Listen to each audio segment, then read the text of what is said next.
Praise the name of the Lord. May God bless you this day. I'm Pastor Peter Muthengi, and I want to discuss with you on a series on how to deal with negative emotions. We are exposed to different kind of life. We face different challenges, and in all these challenges, we must come out victoriously. But how we face it, how we go through it, how we handle those things that comes to deal with us determines our outcome. Sometimes my prayer for you would be that at the end of it all, you'll be able to have that inner healing of unforgiveness, hatred, bitterness, guilty, worry, self-pity, self-denial, and also an inward struggle, that air that you might be having within you. And I trust that the Lord will bless you in Jesus' name. I want to tell us this, that life has its own fair challenge. And sometimes we are exposed to level of anxiety from time to time.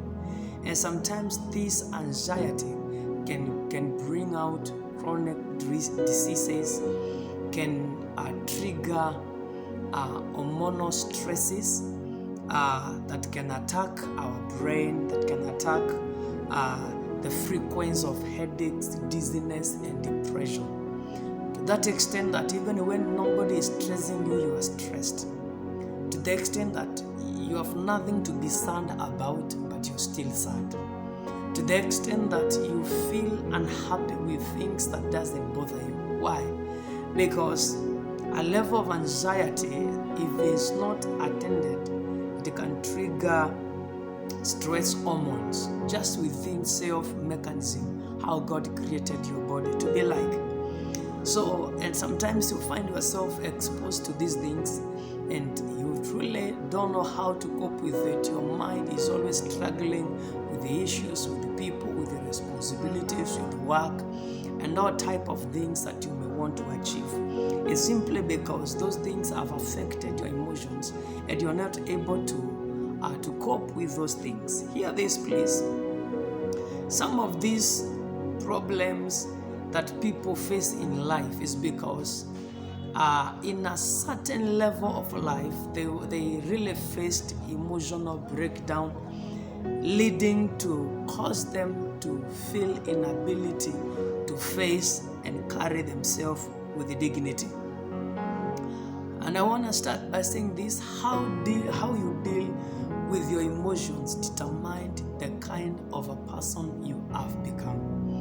How you deal with the betrayals, with the persecutions, with unfaithfulness, with hurting words, with betrayed information that you disclose to someone. How you deal with that determines the kind of a person you have become. Somebody has been raised in a chaotic, pathetic place, in a war zone. Somebody has been raised in a serious poverty environment. Somebody has been raised in a place of plenty. How you deal with all that goodies and happiness determines the person you have become. And in all that means that if you allow your emotions to take charge of you, then you are not in charge of your life. If you allow your emotions to control you, then they determine your actions and reactions. If you allow emotions to be in charge of your life, they will determine your actions, your speech, your attitude, and your reactions. So at the end of the day, how you speak, how you express, and how you react is dependent on whether you are in charge of your emotions or they are in charge of your life. It is the will of God according to the scriptures. 2 Timothy 1:7, just I put it in the Amplified Version, that God has given us the spirit of calmness and self-control. Why? So that we may be in charge of our life, so that we are not controlled by things, by states, by speech, by external forces that are always there. So it is the will of God that you are in charge of yourself. I want to say this in Proverbs 25:28. A man without control, self-control, is like a city broken into and left without walls. Nobody is an island. Everybody wants to love and everybody needs love. And in the life that we live within our social life, our workplace, our business, our spouses, our relatives, we face sometimes things we didn't expect. But whatever happened to us, we must regain ourselves back and build broken walls. Betrayal breaks your mind. Unfaithfulness breaks your trust and can make you never to love or trust. Poverty can make you live a granton life. Lack can develop a certain mentality until when you have, you still don't have. Stinginess sometimes is a practice of poverty. There are some people, even when they have money, they just look as if they don't have. The reason is the level, the path they've been through made them develop that philosophy. Some things we call care is not care. It is the fear and worry. Hear this. Anytime, anything that is spoken, that is done, that is expressed, when those things begins to hurt you, somebody said, somebody acted, somebody had an attitude, whether to want you or not, and you find yourself being hurted, you find yourself having stress because of somebody's attitude, speech, or reaction, is because you are sitting without walls. You are a man or a woman without security. You are not able to keep yourself against men and women reaction. You're not able to govern yourself even to things that concern you. Actually, a city without a wall, everything is allowed to enter. Some people get hurted because of news, because of strangers passing by doing their funny stuffs, because of things that concern you and things that doesn't. Anytime those things begins to inflict and damage the peace and the comfort life that you are, is because you are emotionally sick. You have no control over your mind, your feelings, your thoughts, and how you feel about what other feels. So Proverbs 16:32, the Bible says, whoever is slow to anger is better than the mighty, and he who rules his spirit than he who takes a city. If you cannot rule your spirit, your emotions are in charge. Ruling your spirit means you have yourself back. Your heart and your mind lives together, so that your emotions and your feelings are not in charge of your mind and of your heart. If you cannot rule your heart, then that simply means your mind and your heart and your mind are ruled by how you feel.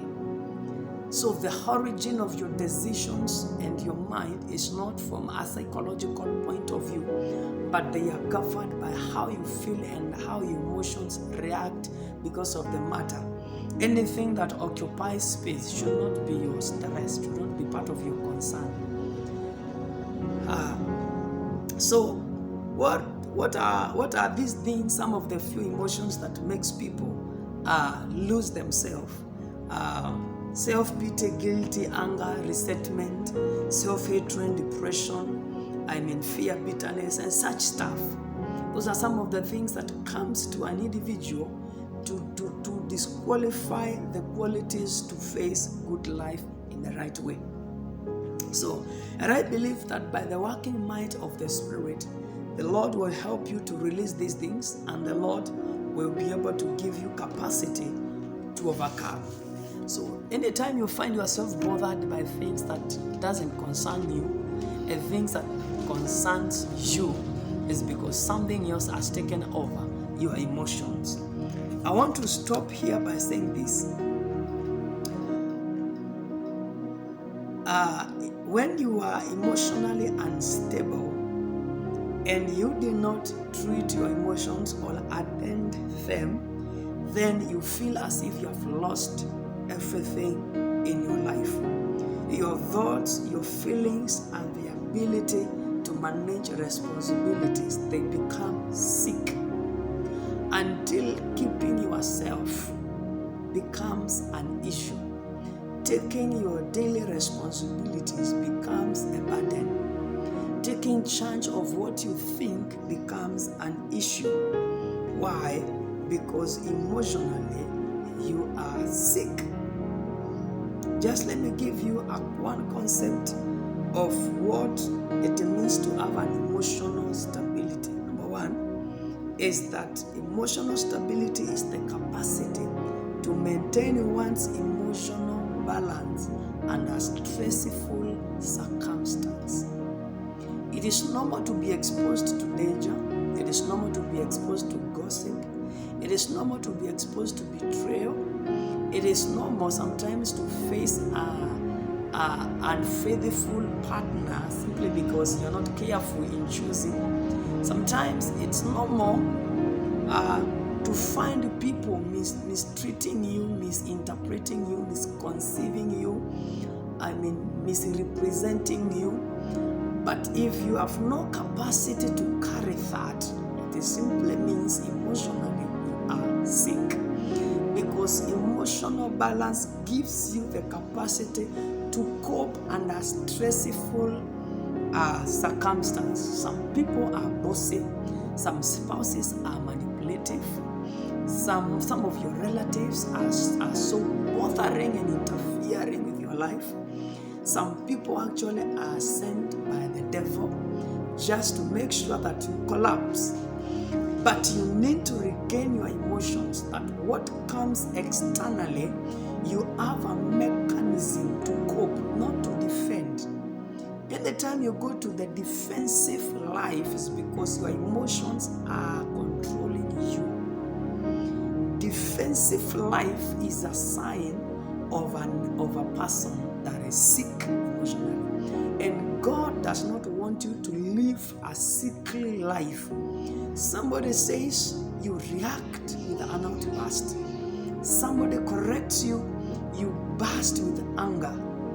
Somebody said something and you express that anger to things and people that were not there. Is because you are emotionally sick. Emotional sickness transfers your stresses to others with outburst, with annoyance, with anger, with bitterness. Some people actually mistreat themselves. That's for the next time. So I want you to call a meeting with yourself and ask, am I able to cope well with these stressful circumstances? Because they are always there. And what annoys people sometimes is petty cash. News can annoy you. Your mama, your daddy, your small kid, your work, your phone. Things to annoy people are all over. But people who are in charge of their emotions, they don't get annoyed. I want you just for now, you pause and ask yourself, am I able to cope with these stressful circumstances? If you're able, your emotions are with you. If you're able, then you are strong. And it is easy for you to communicate sense to the other opponent. It is easy for you to correct the other person when you have emotional stability. Outburst is a lost pride and dignity, because that is anger and that is emotions. Quarrelsome people, annoying fellas, complaining, murmuring, even out of things that really doesn't matter. It's because emotionally those guys are sick and they have allowed their emotion to take over their life. This day I pray for you as you take a survey of your life. What broke you mostly? Is it a relationship? Is it your fighting parents? Is it your failures in life? Is it being sacked from life? Is it your lost investment? Is it your children? Is it your job? Is it within your social relationship that literally broke your emotions down? But till yesterday, till today, till now, you have not yet able been to gain yourself back. You are still a city without a wall. You are still a city without a wall. You still a city without a wall. Just take a moment, do a survey of your life past. Begin to see things that went astray, and begin to see how naked you are with your anger. Begin to see how you have dealt with yourself without dignity, and how you've been hurting others because you're still hurting emotionally. And then call a meeting for yourself today. Decide to change. And you can share with me. You can hit my inbox. YouTube, I'm Peter Muthengi. Facebook, I'm Peter Muthengi. You can share your experience. And I know that the Lord will minister to you. Because my prayer for you is that you will have healing of your forgiveness, hatred, bitterness, guilty, fear, worry, self-pity, self-hatred, and inward struggle with living in the past. That is my prayer for you, that you will gain a position where nobody is able to break your psychology, your spirit, your heart, your emotions, that some things will not bother you. And by that, you will live a